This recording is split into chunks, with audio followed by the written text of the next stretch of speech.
IO บรีวิวอุปกรณ์เครื่องตัดผมให้น้องได้เดี๋ยวสิมารีวิวให้เด้อขอบใจที่คอมเมนต์เข้ามาเด้อโอเคอุปกรณ์ตัดผมก็จะมีอันนี้ผมเด้ออันแรก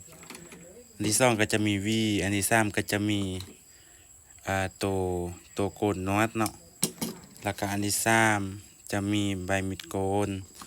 อันที่สี่ก็จะมีอันหั่นคอเด้อแมนอันที่ห้าก็จะมีแป้งปัดเนาะจะเอารุ่นใดก็ได้เด้อนี่บ่ตายตัวเลยเครื่องตัดช่างตัดผมแล้วก็จะมีตัวนี้ตัวปัดตัวปัดตัวปัดผมออกจากกันลูกค้าเนาะฮะอันนี้เท่าใดแล้วล่ะอันนี้ก็จะเป็นน้ำยาล้อลื่นเด้อแล้วก็ต่อไปก็จะเป็นปัตเตอร์เลียนเนาะปัตเตอร์เลียนตัวใดก็ได้เด้อนี่เอาส่วนเลือกตัวนี้นะเอาสดซื้อมาไล่แล้วนะแล้วก็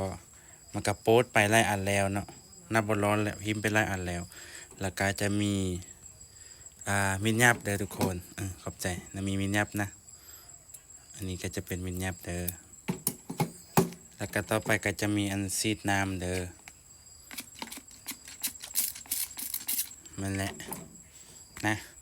แล้วก็จะมีไดเป่าผมนำเด้อโอเคแล้วก็จะมีแปรงนำเนาะแปรงเอาแปรงรุ่นใดก็ได้เอาสดลอกสติกเกอร์ออกโอเคอุปกรณ์ตัดผมมารีวิวให้เบิ่งก็จะมีประมาณนี้เนาะจะเอารุ่นใดก็ได้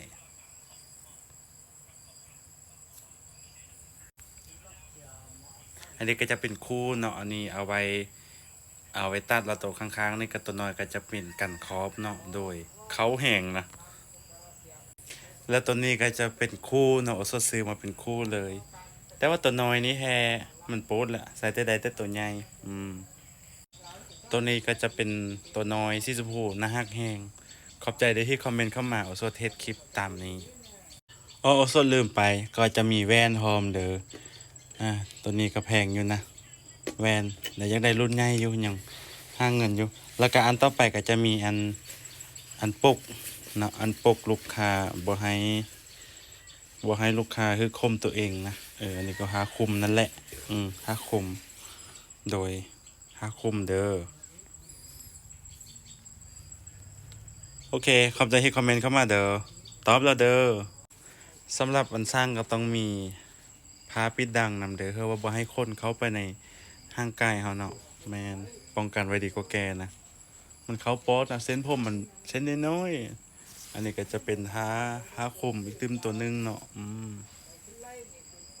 อันนี้ก็จะเป็นกอเอาไว้พันคอเนาะแมนเอาโซซื้อมาเป็นแพ็คเลย โดยไปซื้อยุ่นหานใหญ่เพิ่น